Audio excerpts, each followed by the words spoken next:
Bonjour à tous, bienvenue sur le webinaire.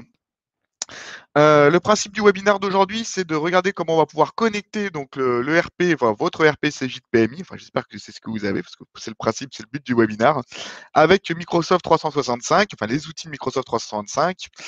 Donc comment booster l'efficacité de l'entreprise en connectant CJ de PMI à Microsoft 365. Donc je vais vous représenter rapidement la société Arpège, comment ça s'inscrit à l'intérieur du groupe One Life, comment elle s'inscrit dans l'intérieur du groupe One Life, les enjeux d'une PME quand on va pouvoir connecter donc du coup son ERP avec les outils de Microsoft 365 et la présentation des interfaces avec CJPMI. Puis à la fin, on va garder du temps du coup pour vos questions-réponses. Donc la première des choses, la société Arpège. Donc nous, la société Arpège, on fait partie donc du groupe One Life. On est un pure player Microsoft, c'est-à-dire qu'on revend uniquement les produits Microsoft et uniquement les produits Microsoft qui sont dans le cloud. On ne fait pas de produits on-premise, donc que vous pouvez installer sur votre PC ou sur votre serveur ou autre. Donc on a plusieurs axes, enfin plusieurs produits qu'on déploie. Donc toute la partie Microsoft 365. Hein. Alors vous allez retrouver bien sûr la suite Office, tout ce qui va être Exchange. Vous allez retrouver également des outils comme Teams, etc. Tout ce qui va être hébergement de données. Donc aujourd'hui, vous pouvez très bien prendre votre PMI et décider de ne plus l'héberger chez vous sur un serveur physique, mais de l'héberger dans un data center de Microsoft. Donc l'intérêt de pouvoir faire ça, un, c'est que vous avez accès à l'information où que vous soyez, nécessitant une connexion Internet, bien entendu. Deux, elle est dans un espace sécurisé. Hein, donc tous les data centers Microsoft sont sécurisés par les équipes de Microsoft. Trois, votre serveur suit les évolutions. Donc demain, je vous dis une bêtise, vous avez un serveur 2008, vous voulez le passer en 2012, en un seul clic, vous pouvez le faire. Bon, il faut bien vérifier que les applicatifs qui soient dessus puissent suivre cette mise à jour, bien entendu. Vous voulez augmenter la taille de votre disque dur, vous pouvez en un seul clic, etc. Donc le principe, c'est vraiment que vous payez à la consommation et puis surtout que vous ne payez pas quand votre serveur est éteint. Donc quand votre serveur est éteint la nuit parce que vous ne travaillez pas en 2.8 par exemple ou en 3.8, et ben forcément le serveur est éteint et vous ne le payez pas quand ce dernier est éteint. Le troisième type d'outils qu'on déploie, ça va être tout ce qui va être les outils de la Power Platform. Donc je vais vous en présenter notamment plusieurs aujourd'hui. Je vais vous présenter Power Apps, qui est un applicatif qui nous permet de créer des applications liées à vos logiciels de gestion, donc en l'occurrence PMI. Je vais vous présenter Power BI, qui va me permettre de faire des reportings instantanés et connectés à ma base de données, qui sont consultables sur mon mobile, qui sont consultables sur un explorateur web ou qui sont consultables sur un Teams. Et enfin, la dernière brique qu'on déploie, c'est les solutions CRM RH des briques Dynamics 365. Donc les enjeux quand on veut connecter son ERP à Microsoft 365 pour une PME, c'est de le faire dans un environnement de sécurité, en sécurité. Hein, bien entendu. Le but, c'est pas d'exposer ses données sur le web comme ça gratuitement. De gagner en mobilité. Et trois, améliorer la partie collaborative, la collaboration au sein des collaborateurs que vous avez dans votre organisation. Donc, c'est vraiment autour de ces trois axes-là que la présentation d'aujourd'hui va s'articuler. Je vais commencer par la partie sécurité. Alors, la partie sécurité, je ne vais pas vous montrer comment configurer un antivirus, hein, il n'y a pas d'intérêt, mais je vais vous montrer les outils qui sont à l'intérieur de Microsoft 365 pour se sentir en sécurité. Et après, on abordera la mobilité et la collaboration à l'intérieur de la démonstration par la suite. Donc aujourd'hui, la réalité d'une PME, c'est 43% des cyberattaques ciblent les petites entreprises. Alors pourquoi? Tout simplement parce que vous n'avez pas, et ce qui est logique, hein, comme tout le monde, comme nous d'ailleurs, on n'a pas le service informatique, on n'a pas 1000 personnes au service informatique qui vont venir travailler sur notre sécurité. Donc forcément, c'est beaucoup plus simple pour une cyberattaque d'attaquer une PME, d'attaquer 100 PME, plutôt qu'à d'aller s'attaquer à une société qu'elle Total ou autre, enfin du CAC 40. Donc le principe, hein, c'est qu'on va voir que Microsoft a mis en place des outils pour avoir des niveaux de sécurité de ces grands groupes. On a pu constater également que 25% des attaques, il y a eu 25% d'attaques en plus depuis l'apparition du Covid. Pourquoi? Parce que quand on a fait du confinement, quand on était confiné, beaucoup d'entreprises ont ouvert leurs données, hein, que ce soit par le biais d'un partage de serveurs ou autre, et donc forcément, ça a ouvert des failles, et eux, les pirates informatiques, ils ne se sont pas arrêtés pendant le Covid, donc forcément, les attaques ont augmenté. Donc ça, c'est pour la première des choses. La deuxième, c'est que 37% des employés sont mobiles dans le monde. Aujourd'hui, que vous ayez une flotte commerciale, que vous ayez votre direction ou même vous-même qui travaillez soit de chez vous, soit de chez le client ou d'un espace autre que le bureau, on voit que 37% des employés sont de plus en plus mobiles. Alors, c'est des chiffres avant Covid, hein, je n'ai pas les chiffres après Covid pour cette partie-là, mais je pense que ça a dû également évoluer.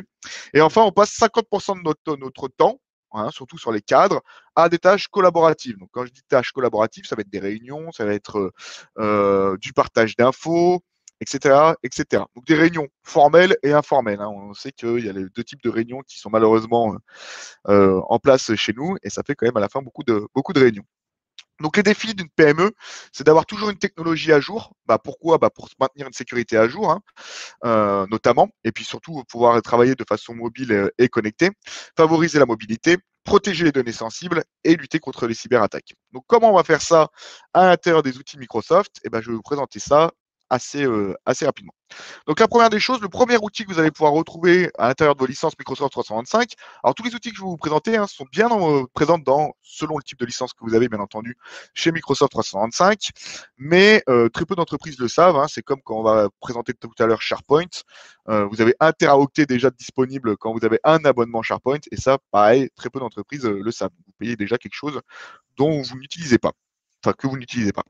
Donc le principe du Secure Score, ce qu'on va mettre en place, c'est que ça va venir par cartographier en fait tout mon infrastructure. Donc je vais avoir tout ce qui est connecté sur mon Microsoft Azure Directory, bien entendu. Donc tous mes logiciels on-premise, hein, donc votre ERP qui est installé sur votre serveur chez vous ou autre. Tous les mobiles, alors que ce soit ordinateur portable, téléphone portable, tablette, qui sont connectés sur votre réseau également. Et enfin, tous les logiciels que vous avez dans le cloud, que ce soit Microsoft 365 ou autre. Il va nous donner donc un score selon le niveau de sécurité que vous avez aujourd'hui. Donc, est-ce que mon application cloud est bien protégée? Comment je fais pour accéder à mon application on-premise? Est-ce que le mot de passe est assez fort? Et ça va me donner une note, un score. Et il va me donner plein de conseils en dessous des actions à mettre en place pour pouvoir améliorer ce score et donc améliorer notre sécurité. Donc en gros, c'est comme quand on branche un GPS, ça va nous indiquer la route à prendre pour aller à un point et ça va nous dire comment aller à ce point-là et quelle route prendre. La deuxième des choses qu'on va déployer, c'est Windows Autopilot. Donc, par le biais de ce qu'on appelle Intune chez Microsoft. Donc, c'est un outil qui va nous permettre de mettre en place un agent sur les postes informatiques de chacun de l'entreprise et de vérifier que l'antivirus il est bien utilisé, qu'il est bien configuré, qu'il est bien à jour, que les logiciels que la personne utilise sont bien les logiciels que j'ai décidés au sein de mon entreprise, que ces logiciels soient à jour, que les niveaux de sécurité soient bons, que son mot de passe soit activé de manière correcte, qu'il y ait bien la double authentification, etc., etc. Donc, c'est vraiment un outil qui va nous permettre de piloter l'ensemble du parc. Et ça va pouvoir piloter les PC, mais également les téléphones portables, hein, que ce soit sur du iOS d'Apple, que ce soit de l'Android, que ce soit un Windows mobile. Bon, ça, il n'y en a plus beaucoup, mais on ne sait jamais. N'importe quoi, on va pouvoir contrôler l'ensemble de ce matériel. Et l'intérêt également, c'est que quand vous allez acheter un nouveau PC pour un nouveau collaborateur, vous allez pouvoir directement vous faire livrer ce PC-là, que vous l'achetiez sur Fnac, Darty ou autre, peu importe, livrer à l'employé. L'employé va se connecter avec son login et son mot de passe à ce PC-là et automatiquement, on va pouvoir faire redescendre toute l'organisation de son ordinateur qu'il utilisait précédemment ou si c'est un nouvel arrivant de la configuration qu'on voulait. Bon, je peux faire par exemple un profil technicien, un profil commercial, etc. Et automatiquement, je vais avoir tous les logiciels installés dessus dont j'ai besoin pour travailler, mon antivirus, etc. Donc c'est vraiment un outil pour contrôler l'ensemble du parc. Ensuite, ce qu'on va mettre en place, on va mettre en place l'antivirus de Microsoft, dont Defender. Alors, vous allez me dire, quand on achète Windows 10, on a déjà Defender dessus, etc. Oui, c'est vrai. Par contre, vous avez votre Defender à vous. C'est-à-dire que moi, Romain Javet, si je décide de le paramétrer d'une certaine manière et qu'à côté de ça, mon collaborateur, Julien Boucher, lui, décide de le paramétrer d'une autre manière, et ben, du coup, je n'ai pas une stratégie globale de sécurité pour l'entreprise. Et puis ça se trouve, j'aurai encore un troisième collaborateur qui ne saura même pas ce que c'est, qui ne l'aura même pas activé. Donc du coup, il n'aura même pas d'antivirus sur son poste. Là, l'intérêt, c'est que je vais avoir une console centrale qui va me permettre d'activer et de paramétrer à distance tous les antivirus de l'entreprise. Et pour information, l'antivirus Defender a été élu meilleur antivirus du monde par le Gartner, donc une étude indépendante, hein, en août 2019. Ensuite, ce qu'on va mettre également en place, ce que vous avez également dans vos licences, ça va être tout ce qui va être gestion des menaces mail, ce qu'on appelle chez nous l'ATP. Donc, le principe, c'est que on va pouvoir définir ce qu'est un spam ou pas un spam, mettre en place tout ce qui va être gestion des informations d'identité, regarder les pièces jointes, etc., etc. Donc, vraiment avoir un outil puissant pour contrôler les mails qu'on reçoit au sein de notre entreprise. Ensuite, nous allons avoir également la possibilité de mettre en place de la gestion d'accès. Aujourd'hui, on sait très bien que quand vous vous connectez sur votre banque, ou d'ailleurs quand vous faites même des achats sur Amazon maintenant, vous recevez automatiquement un SMS pour faire une double authentification pour vérifier que c'est bien vous qui êtes derrière l'ordinateur. Et ben, on va mettre en place la même chose chez vous. Alors vous allez me dire oui, mais c'est contraignant, etc. Il faut savoir que dans une étude récente de Microsoft, quand on met en place l'identification multifacteur, déjà ça élimine plus de 80% des attaques. Donc ça, c'est quelque chose qui est important et qu'il faut savoir. Alors, on n'est pas obligé de recevoir un SMS à chaque fois qu'on ouvre un Word ou un Excel, c'est pas l'intérêt. Mais on peut dire, par exemple, à chaque fois que quelqu'un se connecte sur un profil de l'entreprise en dehors du réseau d'entreprise, eh ben, je lui demande la double authentification. Donc déjà, la plupart du temps, vous avez un firewall qui protège votre réseau d'entreprise. Donc si un hacker veut hacker votre, votre système d'information, eh ben, il va forcément le faire en dehors du système d'entreprise. Donc déjà, dès s'il essaye de se connecter par le biais d'une autre personne, et ben là, je mets en place la double authentification. La double authentification, ça peut être un texto, ça peut être un appel, ça peut être aussi une notification mobile. Je reçois la notification, je clique dessus, ça veut dire que c'est bien moi qui suis en face de mon ordinateur. On va également pouvoir mettre en place tout ce qui va être SSO. Donc le SSO, le principe, c'est d'avoir un seul login, un seul mot de passe, mais d'avoir du coup un mot de passe très fort et qui permettent de vous connecter en fait à l'ensemble de vos outils. Donc plutôt qu'aujourd'hui d'avoir 15, 20, 30 mots de passe et de ne pas se mémoriser, donc du coup de mettre des mots de passe assez simples à décoder, et ben là on va prendre un mot de passe fort et ce mot de passe fort il va nous permettre de nous connecter à l'intégralité de nos outils. Voilà. En fait, ce que je vais pouvoir également faire, ça va être vraiment après tout ce qui va être gouvernance de la donnée collaborative. Donc, en gros, je vais pouvoir lui dire, voilà, donc tel fichier, telle personne y a accès, et je vais même pouvoir dire à l'intérieur de ce fichier-là, par exemple, je prends un fichier Excel, j'ai plusieurs onglets ou une colonne, et puis je dis, bah voilà, tout le service commercial a accès à l'intégralité du fichier, mais pas le service technique. Je fais une présentation d'entreprise à toute l'entreprise, je présente ce fichier-là automatiquement via Teams, par exemple. Automatiquement, les personnes qui ont accès au fichier verront la globalité du fichier. Les personnes qui n'ont pas accès à ce fichier-là verront uniquement les données qu'ils ont le droit et les autres seront masquées en colonne noire. Donc, on va pouvoir labelliser les données. On va pouvoir aller vraiment d'un dossier jusqu'à un document. Donc, le but, c'est pas non plus de faire une usine à gaz. Donc, il faut bien faire un système pyramidal pour savoir qui a accès à la donnée et où et comment il a accès à cette donnée-là. Autre point, on va pouvoir crypter les fichiers. Le principe de crypter les fichiers, c'est-à-dire que je dis que quand je suis dans mon réseau d'entreprise, j'ai accès à l'intégralité des fichiers. J'ai un collaborateur qui prend, malveillant bien entendu, qui prend un fichier sur une clé USB pour le ramener chez lui, pour l'ouvrir sur son PC personnel, et ben il ouvre le fichier est crypté. C'est une chose également qu'on peut mettre en place via les licences 365. Donc voilà, j'en ai fini pour la partie sécurité. C'était pas la partie la plus drôle de la présentation, mais il était important qu'on fasse un point là-dessus parce qu'on n'expose pas ces données comme ça directement dans l'outil. On le fait vraiment de manière sécurisée. Donc je vais passer à la partie démonstration maintenant, mobilité collaborative. Alors il faut savoir que tout ce que je vais vous présenter est multi de base. C'est-à-dire que vous allez pouvoir avoir accès à ces informations, que ce soit sur votre téléphone portable, votre ordinateur ou une tablette, bien évidemment, avec une connexion web par moment, où on verra que non, par moment également, on peut le faire hors connexion web.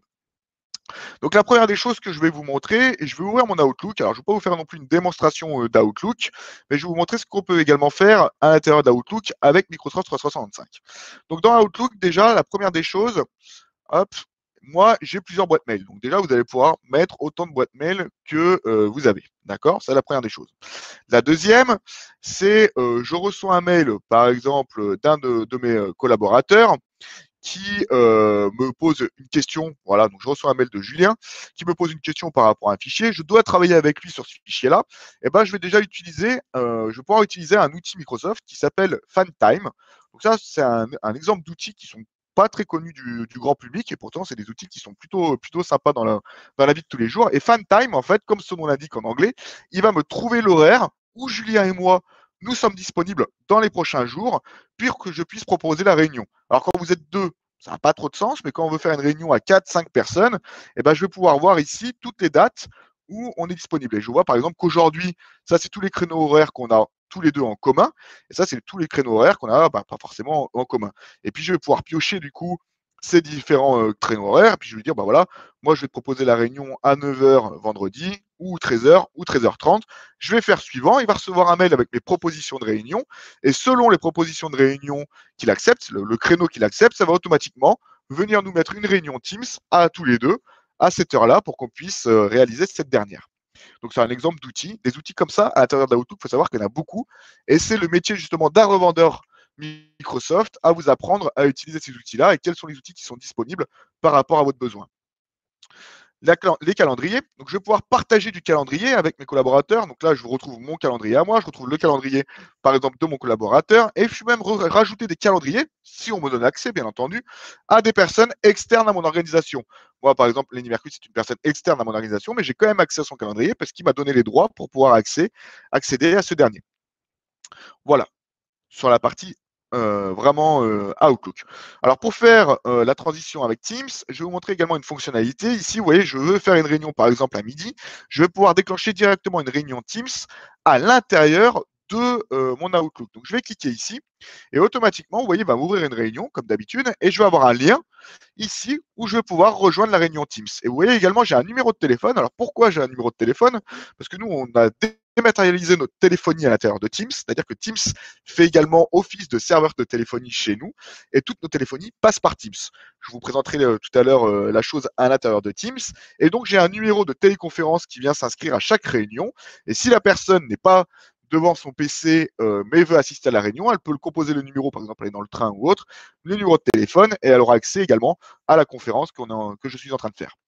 Voilà donc vraiment pour la partie Outlook.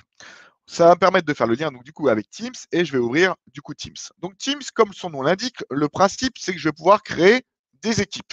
D'accord? Alors avant de parler d'équipes, parce que ça va être le gros du sujet après par la suite, je vais vous montrer les autres fonctionnalités de Teams. Donc la première fonctionnalité, ça va être de la conversation instantanée. Le principe c'est d'éviter d'envoyer trop de mails à des personnes de son organisation ou externes à son organisation ou de monter des équipes projets. Donc moi par exemple ici je vois une conversation que j'ai avec Julien qui est interne à mon organisation. Je vais pouvoir également partager du fichier instantanément avec cette personne-là. Je vais pouvoir également consulter sa position au sein de l'entreprise par rapport à moi. Donc là, je vois l'organigramme de mon entreprise à l'intérieur de mon Teams. L'intérêt ici, c'est qu'on verra tout à l'heure quand je vous présenterai des demandes de congé, des demandes d'approbation, c'est que de savoir quel est mon responsable. Donc moi, je sais que mon responsable, c'est Julien, donc automatiquement, la donnée va aller vers lui. Et enfin, regardez l'activité qu'on a en commun à l'intérieur de l'organisation sur notre organisation. Donc ça, c'est intéressant parce que je vais pouvoir le faire en interne, mais pas que, je vais pouvoir aussi le faire en externe. Par exemple, lors de One Life, ici, je vais pouvoir communiquer avec elle, je vois un petit sigle externe, de la même manière. Et puis, ce que je vais pouvoir également faire, c'est créer des groupes de conversation. Par exemple, je veux créer un groupe de projet. Ici, je viens chercher les personnes qui soient externes ou internes à mon organisation. Et ça va me permettre de pouvoir créer un groupe de projet et partager des fichiers et converser aussi également avec ces personnes-là en mode projet. Donc voilà pour la partie conversation instantanée. Dans Teams, je vais retrouver bien entendu mon calendrier. D'accord? Ça m'évite d'ouvrir un Outlook à côté pour savoir le calendrier. Si c'est une réunion Teams, je vais retrouver également ici un lien qui va me permettre d'accéder directement à cette réunion-là. Je vais retrouver ce que je vous disais, mes appels, donc ma téléphonie. Donc en fait, sur ma téléphonie, je vais retrouver quoi? Je vais retrouver déjà la première des choses, c'est que vous voyez là ici, j'ai mon numéro de ligne directe qui apparaît. Mon numéro de ligne directe, soit quand on m'appelle, ça sonne sur mon téléphone, sur mon ordinateur, excusez-moi, et je réponds avec mon casque. Soit j'ai décidé que je ne suis pas devant mon ordinateur et donc du coup, je vais prendre mon téléphone mobile et du coup, ça va sonner sur mon téléphone mobile. Donc par exemple, je suis en dehors du bureau ou que je sois à l'étranger, n'importe où, et ben avec mon numéro de ligne fixe, je vais recevoir l'appel sur mon numéro portable sans faire un transfert d'appel ou autre, hein, tout se fait automatiquement. Je vais pouvoir retrouver mon annuaire à moi. Je vais avoir également l'annuaire d'entreprise. Je vais retrouver l'intégralité de l'annuaire de l'entreprise. Ça va me permettre aussi de faire du click to call. Donc, dès que vous allez avoir un numéro de téléphone dans une signature mail, sur un navigateur web, par exemple sur un site, hop, je clique sur le numéro et ça va automatiquement composer le numéro. Je vais pouvoir retrouver l'historique des personnes que j'ai appelées. bien entendu.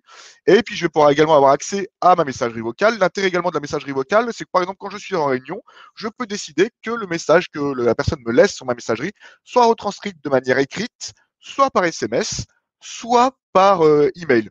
Vous voyez, j'ai une retranscription qui a été faite. Alors forcément, la retranscription, elle est plus ou moins bien faite, hein, ça marche plutôt bien quand même.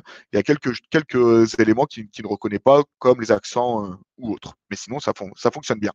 L'intérêt également de cette messagerie, de la numérotation dans Teams, c'est que ça va faire également mon serveur d'entreprise. Donc, nous, quand vous appelez demain Arpège, vous pourrez faire le test, vous allez avoir, faites le 1 pour parler au service commercial, faites le 2 pour le service technique, faites le 3 pour le service administratif, et après, il y a une autre personne qui va vous appeler. Ou sinon, ça pourrait être énoncer le nom de la personne que vous voulez contacter.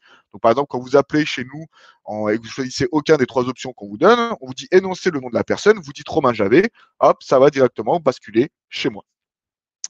Dans Teams également, ce que je vais pouvoir faire, alors nous, on a notre CRM parce que c'est une CRM Dynamics, donc on va retrouver également l'intégralité de notre CRM à l'intérieur de Teams. C'est un outil Microsoft. Mais je vais également pouvoir avoir ce qu'on appelle un planificateur de tâches.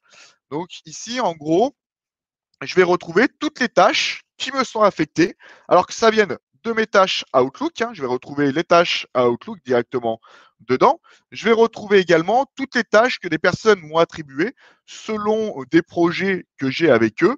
Et on verra tout à l'heure que des projets, on utilise ce qu'on appelle nous, planificateur chez Microsoft ou planeur. Et en fait, vous allez voir que ici, c'est toutes les tâches que j'ai à faire avec un délai ou autre.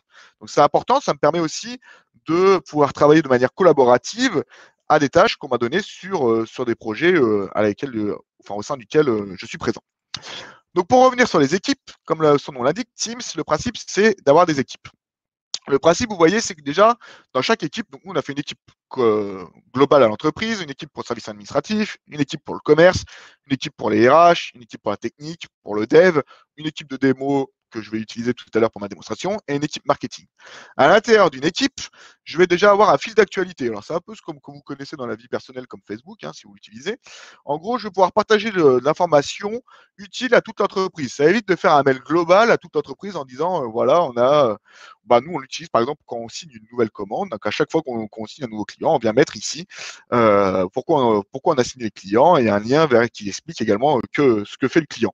Ce qui est intéressant, c'est que je vais pouvoir interagir. Par exemple, Julien vient de signer un nouveau client, je vais pouvoir lui dire, OK, super Julien, hop, et l'interpeller également à l'intérieur de Teams. Première des choses. Je vais pouvoir également liker ou donner une émotion par rapport à ce qu'il vient de dire. Donc voilà, moi je suis plutôt content de ce qu'il a partagé. Je vais lui mettre un petit cœur, comme lui dire que j'aime sa publication. Et puis je vais pouvoir créer autant de nouvelles discussions que j'ai besoin. À l'intérieur d'un Teams, vous allez pouvoir également faire du partage de fichiers, donc partage documentaire. On va revenir dessus tout de suite après avec les dossiers bureautiques de PMI. L'intérêt ici de partager des fichiers, on va le voir, c'est vraiment de travailler de façon collaborative sur ces derniers. Et puis, je vais partager également, je vais pouvoir rajouter autant d'applications que je le souhaite. Alors que ce soit des applications, vous voyez, comme planificateur, où je vous parlais juste avant, qui était un outil Microsoft compris dans votre licence Microsoft 365. Mais si moi, je dis, moi, je préfère travailler avec Trello chez moi, je peux très bien mettre aussi également un onglet Trello, qui n'est pas un outil Microsoft, à l'intérieur de Teams. Donc, il existe une multitude d'applications, que ce soit du Microsoft ou pas du Microsoft, à l'intérieur de Teams. Et rajouter donc autant d'onglets que vous le souhaitez. Voilà pour la présentation de Teams. Et maintenant, on va rentrer dans le gros du sujet. Donc, comment interfacer tout ça avec PMI.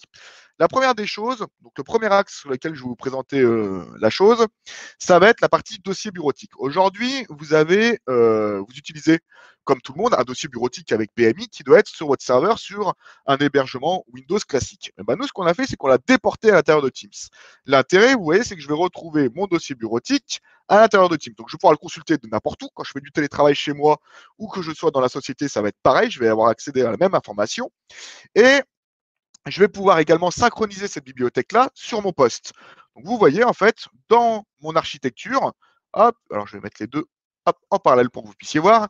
Vous voyez, ici, je retrouve exactement la même architecture sur mon poste. Donc, je peux travailler sans même utiliser, rentrer dans Teams, sur ces fichiers-là, directement sur mon poste. Si j'ouvre un fichier, vous voyez ici, j'ai une petite pastille en forme de nuage qui me dit que le fichier est dans le cloud, mais je peux très bien également le synchroniser sur mon poste. Et donc, du coup, je vais avoir une pastille verte avec une petite coche à l'intérieur qui va me dire que ce fichier-là est synchronisé dans mon poste. L'intérêt, c'est que ce fichier-là, je vais pouvoir l'ouvrir même si je ne suis pas connecté sur Internet. Donc, je vais pouvoir travailler dessus. Par exemple, je suis dans le train, la connexion n'est pas bonne, je travaille sur mon fichier. Une fois que j'ai terminé de travailler dessus, je ferme mon PC et quand je me reconnecte sur Internet, automatiquement, ça va le remonter sur le serveur et donc mettre à jour le fichier selon ce que j'ai travaillé, comment j'ai travaillé dessus. Ça, c'est la première des choses. La deuxième des choses, donc pouvoir synchroniser vraiment la donnée sur votre poste. Le deuxième intérêt d'avoir mis ces éléments ici, c'est que vous allez pouvoir ensuite également travailler à plusieurs sur un fichier. Par exemple, si c'est un fichier Word, je vais pouvoir l'ouvrir. En même temps, Julien va pouvoir également travailler, qui est également dans mon organisation, va pouvoir également pouvoir travailler dessus. Et en fait, on va être deux à travailler sur le même fichier. Donc, par exemple, j'ai une grosse proposition commerciale à faire pour un client. Je vais être deux à travailler sur cette proposition commerciale. Moi, je vais faire la page 1 et 2, et puis Julien fera peut-être la page 3 et 4. Et puis, je vais pouvoir voir également comment lui, il travaille sur ce produit-là. L'intérêt également, là-dedans, c'est que je vais pouvoir y rajouter des métadonnées. Vous voyez ici, je vais avoir des métadonnées et je vais pouvoir lier un fichier, par exemple, à un client. Je vais pouvoir lier à un article, je vais pouvoir lier à une société, à un type de client. L'intérêt, par exemple, c'est si j'ai un fichier qui est fabriqué, par exemple, par un fournisseur, donc ce fichier-là, je le range dans mon dossier bureautique client, article, et ben, je vais également le lier au fournisseur. Et quand je serai sur la fiche fournisseur, je vais pouvoir accéder à ce document assez rapidement. Alors, j'ai entendu le petit son d'une question. Je regarde, la base PMI doit être automatiquement dans le cloud. Non, pas forcément. Moi, vous verrez, quand j'ai fait la démonstration, mon PMI est directement, vous le voyez, sur mon poste. Donc, on n'est pas forcément obligé d'avoir une base PMI dans le cloud. Donc, l'intérêt ici, c'est que vous allez pouvoir avoir de la métadonnée. Et la métadonnée, donc, du coup, vous allez pouvoir en rajouter autant que vous le souhaitez. Alors, vous allez vous dire, il est bien gentil avec sa métadonnée, mais comment je fais pour l'alimenter? Eh bien, vous allez voir, on a créé deux connecteurs. Un qui se trouve à l'intérieur d'Outlook, qui va permettre d'enregistrer automatiquement mes pièces jointes dans mes dossiers bureautiques, et le deuxième à l'intérieur de PMI, pour accéder à la donnée et également pour pouvoir ranger des fichiers. Ce qu'on a également fait, je vais revenir dessus, c'est qu'on a créé également des sous-dossiers par commande ou par offre. L'intérêt, c'est de pouvoir faire de la dématérialisation. Par exemple, vous savez que dans PMI, un OF est une commande interne. Donc, du coup, on peut mettre ici tous les plans en article ou autres liés à un OF et du coup, mettre des tablettes après, c'est ce que font certains de nos clients à l'intérieur de l'atelier pour que les personnes puissent accéder à l'OF ou autre directement à l'intérieur de l'atelier. Et du coup, on arrive à tendre vers du zéro papier.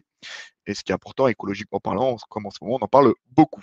Et puis, je pourrai également avoir des dossiers d'offres et de commandes que je vais pouvoir consulter à l'intérieur de PMI. Donc, comme je vous le disais, pour pouvoir alimenter ces dossiers-là, je vais vous faire la démonstration. Je vais rentrer donc du coup dans un mail. J'ai un mail ici où je me suis envoyé une pièce jointe, vous voyez, pour pouvoir faire la démonstration. J'ai un bouton PMI ici. Je vais cliquer dessus.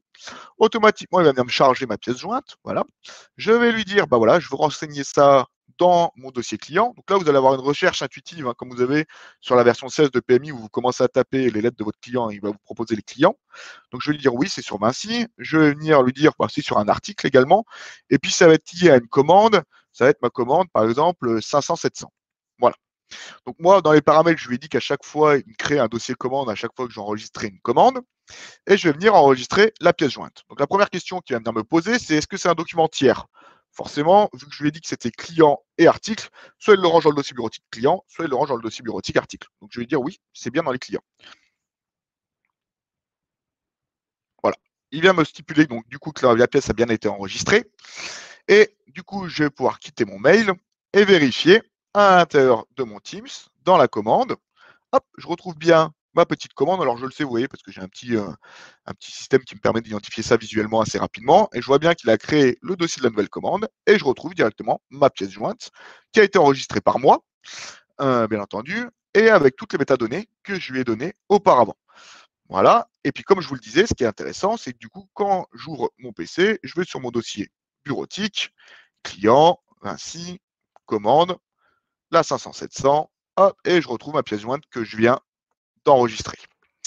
Donc ça, premier intérêt. Le deuxième, c'est quand je vais ouvrir mon PMI, je vais aller. Alors, ne faites pas attention à ma résolution, c'est parce que j'utilise un grand écran. Je vais aller sur ma fiche client. Voilà. Je vais aller chercher du coup mon client Vinci. Hop. Voilà. Et sur mon client Vinci, je vais avoir un plugin SharePoint qui va venir s'afficher Et ici, vous voyez, je vais pouvoir avoir accès également à ma donnée. Donc, si j'ouvre le dossier bureautique, ça va m'ouvrir mon dossier bureautique sur un espace web, hein, tout simplement. Voilà, donc un dossier SharePoint. Donc, bien entendu, ça va me demander mon identification, sécurité, savoir qui va accéder à la donnée. Donc, c'est bien moi, Romain Javet. Donc, moi, vu que je me suis préenregistré, vous voyez, je n'ai même pas besoin de MFA. Et là, j'arrive directement dans le dossier bureautique de mon client. Et dans le dossier bureautique de mon client, je retrouve bien ma commande 500-700 que j'ai enregistrée préalablement. Alors, petite astuce, l'intérêt également d'utiliser les fonctionnalités de JET de SharePoint, c'est que ici, vous voyez, je vais avoir plein d'options possibles et une qui est plutôt sympa, c'est l'historique des versions. C'est-à-dire qu'ici, vous allez retrouver l'intégralité de tout ce qui a été fait sur le document. Donc, si par mégarde, par exemple, une personne écrase un fichier qui ne devrait pas être écrasé, il suffit de cliquer sur la petite flèche, faire restaurer, et vous retrouvez le fichier dans la version originale qu'il avait quand vous l'avez posé. Donc là, vous allez retrouver l'intégralité des versions de votre outil. Et il les garde tout en mémoire. Hein. Donc du coup, c'est assez sympa à utiliser. Voilà pour la petite histoire également. Ensuite, deuxième chose que je vais vous présenter, ce que je vous disais tout à l'heure, ici, je suis venu rajouter des métadonnées. Donc, des fichiers, là, vous voyez, j'en avais 3 dans mon dossier bureautique. Maintenant, je vais lui demander, je vais lui dire, maintenant, ce que je veux que tu me dises, c'est tous les fichiers où j'ai la métadonnée de mon client dessus. Donc, je vais cliquer dessus. Et cette fois-ci, il va me faire une recherche dans l'intégralité de mon SharePoint et il va me ressortir, voilà, tous les fichiers qui sont liés à mon client. Que ce soit des fichiers qui soient enregistrés dans des dossiers bureautiques articles ou dans des dossiers bureautiques commandes, etc., etc. Donc, l'intérêt vraiment ici, c'est de pouvoir consulter l'intégralité des fichiers qui soient rangés n'importe où à l'intérieur de votre SharePoint. Et ce que je vous disais tout à l'heure, j'ai également une option de rangement où je vais pouvoir venir ici, ranger automatiquement un fichier. Voilà, il va venir prêcher mon fichier et il va venir le rechanger automatiquement avec les bonnes métadonnées puisqu'il a chargé les métadonnées de la fiche client sur laquelle je me trouve. Voilà pour cette partie-là sur le client. Mais ce que je vous disais tout à l'heure, l'intérêt également de pouvoir créer un dossier de commande, c'est que quand je vais être à l'intérieur de ma commande, donc je vais ouvrir une commande, je vais ouvrir ma commande 500-700. Pardon. Voilà. Je vais pouvoir ouvrir le plugin. Et ici, donc, vous avez bien entendu accès au dossier bureautique tiers ou article, hein, comme vous le connaissez auparavant, mais vous pouvez également accéder au dossier bureautique de votre commande. Et là, en cliquant dessus, vous voyez directement, j'arrive sur le dossier bureautique de ma commande et donc de la pièce jointe que je viens d'enregistrer, enfin il y a 4 minutes, lors de la démonstration. Alors ça, c'est vraiment pour la partie SharePoint. Voilà, donc c'est la première brique. Donc pouvoir faire communiquer PMI avec une GED, parce que c'est ni plus ni moins une GED, et avec des fonctionnalités de GED à l'intérieur de SharePoint. Ce qui est également intéressant, c'est ce que je vous disais tout à l'heure, quand vous avez un espace Office 365 dans votre entreprise, n'importe quelle licence que vous prenez, vous avez déjà 1 teraoctet disponible. Donc ça veut dire que quand vous allez déporter votre dossier bureautique, vous allez soulager votre serveur. Donc que vous utilisez un serveur Azure, bah déjà, vous allez pouvoir gagner en argent parce que du coup, diminuer la taille du disque.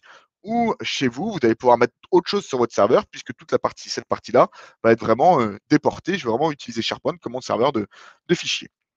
Donc, premier lien avec PMI. Ensuite, je vais vous montrer un deuxième lien qui s'appelle Power Apps. Donc Power Apps, c'est ce qui permet de faire des applications. Alors les applications, celle que je vais vous montrer n'est pas forcément connectée à PMI. Hein. Alors pourquoi? Parce qu'on a réalisé des applications qu'on fait sur mesure pour nos clients et les deux qu'on a réalisées pour nos clients, ils n'ont pas forcément envie qu'on les montre à tout le monde. Donc du coup, on respecte la volonté du client, on ne va pas vous la montrer. Par contre, je vais vous montrer moi une application que nous on utilise en interne qui va me permettre de gérer mes demandes de congés et qui est reliée par contre à mon système de RH. D'accord? Donc le principe de l'application, par contre, je pourrais en parler des applications qu'on a mis en place chez les clients. SAV déconnecté. J'ai un client qui fait de la réparation chez ses clients. Il utilise le module SAV de PMI. À chaque fois qu'il va chez un client, son technicien arrive, il a une tablette, c'est connecté directement à PMI. Pas besoin d'avoir PMI non plus dans le cloud. Hein. Par contre, il faut avoir PMI sur son serveur qui est connecté sur le web, bien entendu. Il va retrouver l'intégralité du parc du client. Il va venir sélectionner la machine sur laquelle il fait une intervention. Il fait son intervention, il fait son compte rendu. Le client signe sur la tablette le compte rendu. Il valide le compte rendu. Automatiquement, ça vient le renseigner dans le dossier bureautique SharePoint et ça vient envoyer un mail avec le compte rendu au client et ouvrir l'intervention à l'intérieur de PMI. Donc SAV déporté. On a fait la même chose pour de la GMAO pour un client et on avait fait la même chose pour un client sur, alors c'est pas une CRM mobile, hein, mais c'est avoir accès à ses données clients sur son mobile. Donc la demande de congé ici, vous voyez, c'est une application donc, qui est disponible dans Teams, qui est disponible sur un environnement web, qui est disponible sur une tablette, qui est disponible sur un téléphone portable. Je suis salarié, je rentre dans l'application. Sur l'application, je vais pouvoir retrouver déjà toutes mes anciennes demandes de congés, donc celles qui sont en cours, refusées, approuvées. Je vais pouvoir consulter le nombre de congés restants qu'il me reste. Je vais pouvoir consulter les vacances de l'entreprise, le nombre de jours où j'ai été malade également. Alors, vous inquiétez pas, moi j'ai été 25 jours, mais forcément, c'est parce que je fais beaucoup de démonstrations. Les vacances de l'entreprise, et puis je vais pouvoir également créer une demande. Le principe, c'est que quand je vais créer une demande, je vais dire, bah voilà, moi je vais prendre un congé payé, je veux prendre par exemple ma journée de demain, donc je vais dire vendredi, voilà, matin, et puis je vais lui dire jusqu'au midi, je vais prendre une demi-journée, voilà, parce que je dois faire une sortie scolaire avec mon fils, par exemple. Je vais pouvoir donner un titre. Alors si je donne le titre ou pas, hein, je fais comme je veux. Donc moi je vais marquer par exemple sortie scolaire, voilà, pour que mon responsable sache, je peux mettre du blabla. Si j'étais en arrêt maladie, ici vous voyez que j'utilisais par exemple l'application, bah, ici je peux joindre une pièce jointe. Si j'utilise sur mon téléphone, je peux prendre en photo mon arrêt maladie, automatiquement ça va le transmettre au service RH et je vais envoyer la demande de congé à mon responsable. Automatiquement, ce qu'il va faire, c'est qu'il va, donc je vais me déconnecter, envoyer un mail à mon responsable. Voilà, je vais aller hop, dans mes éléments envoyés, voir voilà, la demande de congé à mon responsable. Alors, mon responsable pourrait approuver directement la demande de congé via le mail. Nous, ce n'est pas l'option qu'on a choisie. On a choisi que le manager se connecte également à l'application pour qu'il puisse consulter également le nombre de jours de congé restants ou autre. Et là, je vois que j'ai une demande de congé à valider et je vais pouvoir approuver ou pas cette demande et y ajouter également un message, par exemple, OK pour tes congés. Voilà, et ça va envoyer un mail automatiquement à c'est la personne qui a fait le congé pour lui stipuler que ces congés ont bien été validés. Donc, c'est un exemple d'application qu'on peut également mettre à disposition chez vous pour gérer vos congés. Alors, automatiquement, ce que ça va venir faire également, c'est que ça va venir, donc pendant la version de test, parce que sinon, ça vient pourrir mon Outlook, mais ça vient également, dans la vraie vie, nous mettre le congé dans l'Outlook du collaborateur et indiquer qu'il n'est pas disponible. Voilà pour la partie vraiment apps et donc deuxième présentation d'interaction avec PMI. Troisième interaction, et non plus des moindres, je vais vous présenter maintenant Power Automate. Qu'est-ce que Power Automate? Power Automate, c'est un outil qui va me permettre donc c'est ce qu'on appelle de la RPA, donc Robotic Process Automation, ou de l'intelligence artificielle, qui va me permettre de automatiser des tâches à faible valeur ajoutée au sein de mon entreprise qui sont répétitives. Donc ça, je vais vous montrer des exemples concrets qu'on a fait chez des clients. Et ça va me permettre également de pouvoir créer des workflows de validation à l'intérieur de PMI. Deuxième chose.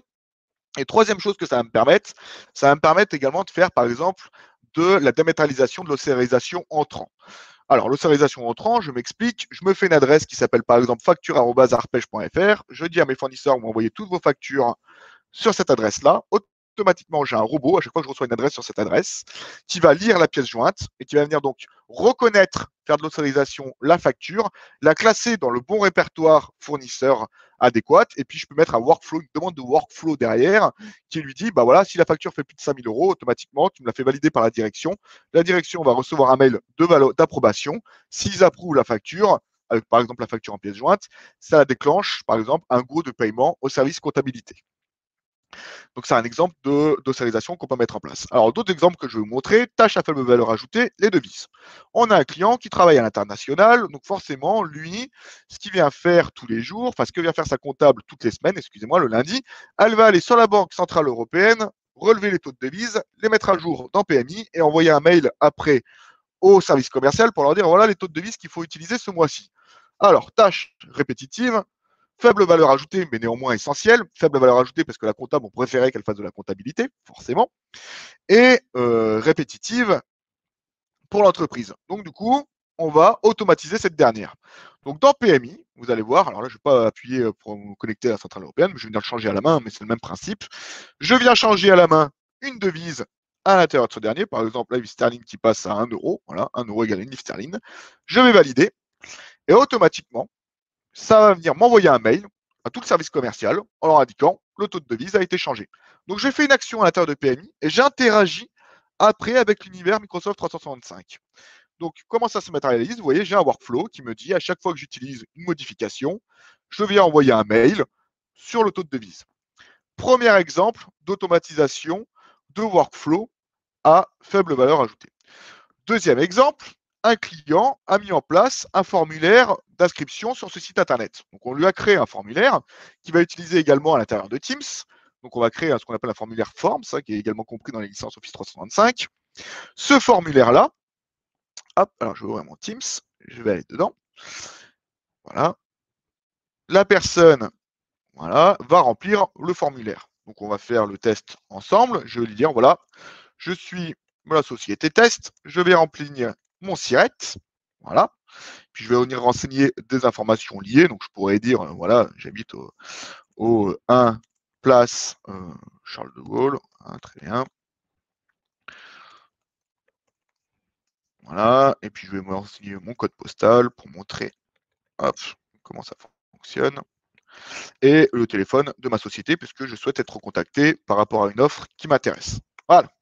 L'intérêt ici, c'est que quand je vais cliquer sur envoyer, automatiquement, donc je vais le faire, hein, eh ben, soit le prospect existe ou le client existe déjà dans la base et mon directeur commercial va recevoir une alerte en lui disant il faut recontacter telle personne qui a fait une demande sur Internet. Soit la personne n'existe pas, donc ça il le vérifie par rapport au numéro de SIRET et il vient automatiquement créer le prospect à l'intérieur de PMI et m'envoyer un mail en leur disant ce prospect-là n'était pas qui a le numéro de fiche maintenant tant dans PMI a décidé a rempli le formulaire d'adhésion sur le site Internet. Donc, du coup, je vais ouvrir ma boîte mail. Hop, je vais regarder les mails que j'ai reçus.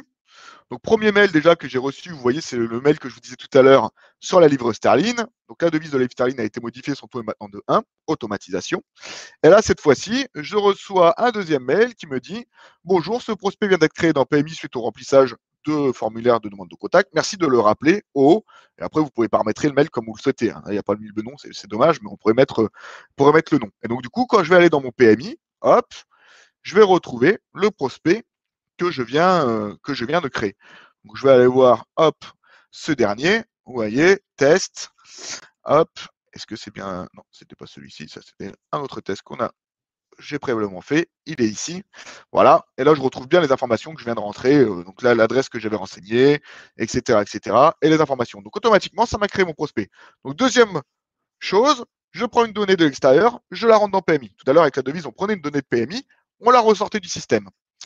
Donc ça, des workflows, on en a créé plein pour des clients. Hein. Je vous montre encore un dernier, un exemple. La non-conformité. Ah, celui-là, il est intéressant.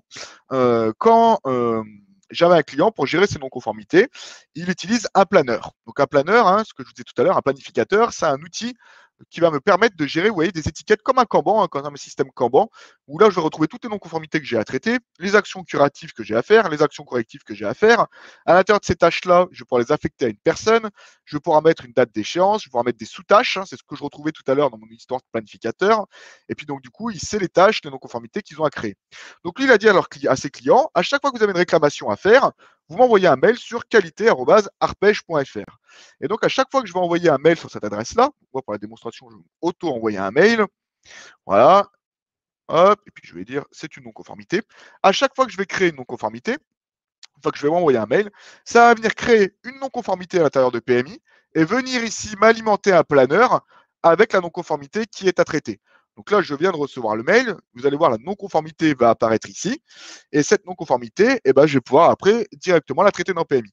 L'intérêt, c'est que via l'adresse mail, il m'a retrouvé également le client qui est concerné et le contact. Et donc, du coup, quand il va créer la non-conformité, je vais retrouver toutes ces informations-là à l'intérieur de la non-conformité qui a été donc créée dans PMI. Normalement, ça doit être la non-conformité 63.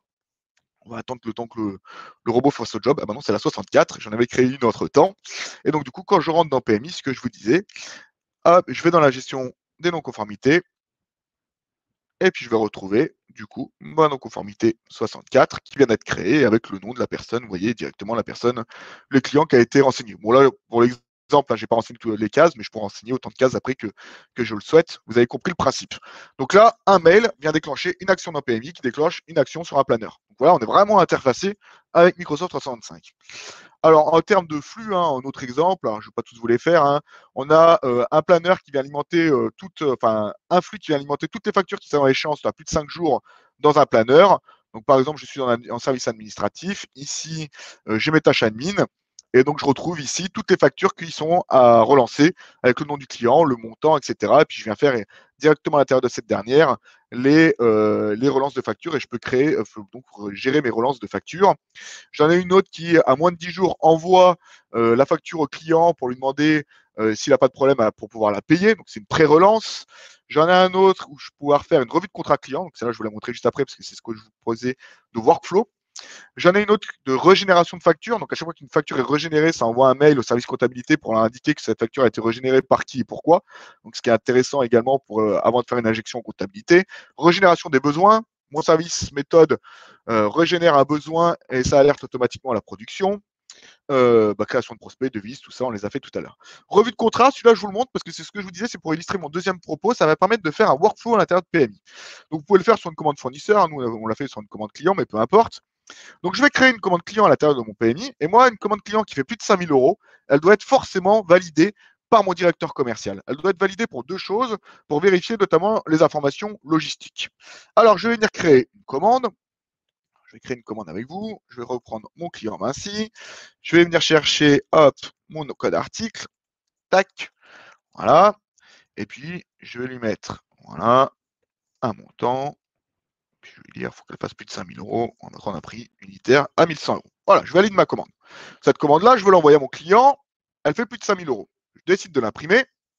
Hop, je ne peux pas. Je suis bloqué. La revue de contrat n'a pas été faite par ma direction.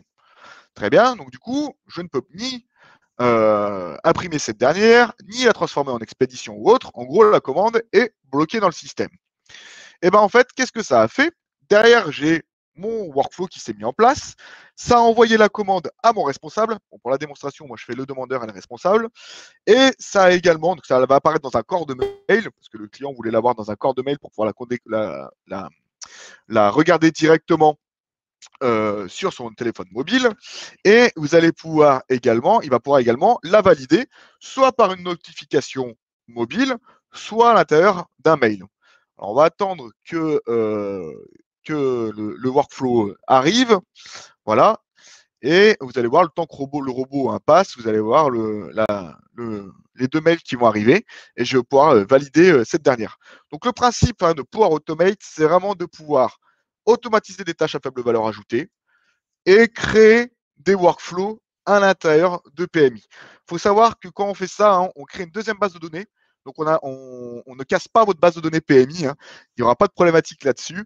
Le principe, c'est que ce soit intègre et que ça n'abîme pas votre ERP. Donc, vous voyez ici, je vais retrouver mon premier mail qui vient d'arriver avec ma commande.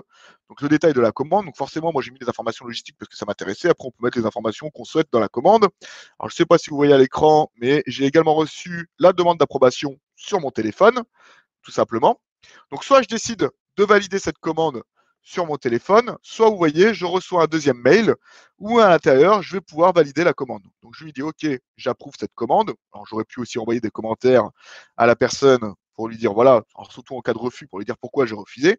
Moi, en tant que demandeur, je vais recevoir un mail comme quoi ma commande est validée et comme quoi je vais pouvoir imprimer cette dernière à l'intérieur de PMI. Vous voyez, la commande est approuvée. Vous pouvez dès à présent éditer cette dernière. Je vais retourner dans PMI, reprendre ma dernière commande. Il a donc chargé la commande. Et maintenant, si j'imprime cette dernière, hop, vous voyez, je vais imprimer celle-ci sans avoir de pop-up qui s'affiche en m'indiquant que la commande n'est pas validée. Donc voilà, le but, c'est vraiment de faire un workflow de validation. Troisième interaction que je voulais vous montrer avec Office 365. Et la quatrième, Power BI. Donc l'intérêt de Power BI, c'est que vous allez avoir un outil qui va vous permettre de faire de la statistique. D'accord? Donc là, je suis dans l'univers où je vais créer ma statistique. Donc voilà, la statistique que je vous présente, c'est des choses qu'on vend également en package à nos clients, donc statistiques déjà faites. La première des choses, c'est qu'on vous a traduit ici tous les champs de PMI. Donc vous n'êtes pas obligé, quand vous allez créer votre statistique, d'avoir le nom du développeur qui a créé la table. Vous voyez, c'est des noms qui sont compris par le commun des mortels. Je retrouve bien mon code article, etc. ou autre. Première des choses. Deuxième, on a des statistiques globales. Donc là, c'est directement connecté à ma base. Donc je vois déjà que moi, je suis à 369 commandes depuis le début d'année. Je suis à mon chiffre d'affaires de 666 000 euros. J'ai un délai moyen de 18 jours, un taux de marge de 52%. Je retrouve mon top 10 clients de l'année. Mon top 10 clients historique par rapport à cette année. Donc là, je vois que j'ai des clients chez lesquels je suis bien reparti. J'ai des clients où je suis plutôt mal reparti. La répartition de mes clients en France. Alors le but, c'est que c'est interactif. Ce qui va m'intéresser, par exemple, si je veux voir que février, je clique sur le bouton. Automatiquement, mes données vont se mettre à jour pour voir que février. D'accord? Et puis après, je vais avoir autant d'onglets qui va me permettre d'avoir des détails. Donc là, je suis dans le système qui me permet de créer la data. Et après, cette data-là, je vais pouvoir la partager. Alors, je vais la partager dans Teams. Donc, à l'intérieur de Teams, je vais retrouver, hop, ma donnée. Donc là, je retrouve celui des expéditions. Celui que je vous montrais juste avant, c'était celui des commandes. Et là, vous voyez, je retrouve ma statistique directement à l'intérieur de Teams. Hein, c'est toujours pareil, c'est cliquable, vous cliquez, hop, c'est interactif. Puis après, vous avez le détail donc dans chaque onglet. Donc là, le CA, par exemple, moi, je veux comparer mon année 2019 avec mon année 2020. Alors souvent, cette année 2020, elle fait mal avec le Covid. Puis je veux lui dire, moi, ce que je veux voir, c'est juste que ça fait ma représentante, par exemple, je sais pas, moi, Juliette. Hop, je viens cliquer ici. Vous voyez, ma stat vient se mettre à jour automatiquement et je vais pouvoir croiser autant de données que je le souhaite. Alors, ça peut être des données qui sont issues de PMI, hein, ça peut être des données qui sont issues de plein de choses différentes.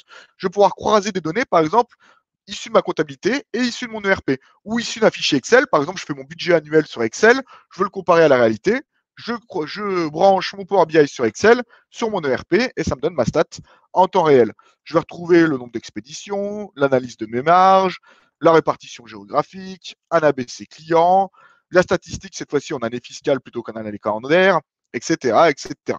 Donc la donnée, je peux la consulter dans Teams, je peux la consulter sur un environnement web, je ne suis pas obligé de me connecter à Teams, ou je peux également la consulter, donc là je vais vous montrer dans l'outil qui va me permettre de créer la statistique, sur une version mobile. Donc là, si je veux voir par exemple la version mobile, je regarde, voilà, j'ai mis un émulateur, et vous voyez, je peux également la consulter sur une version mobile.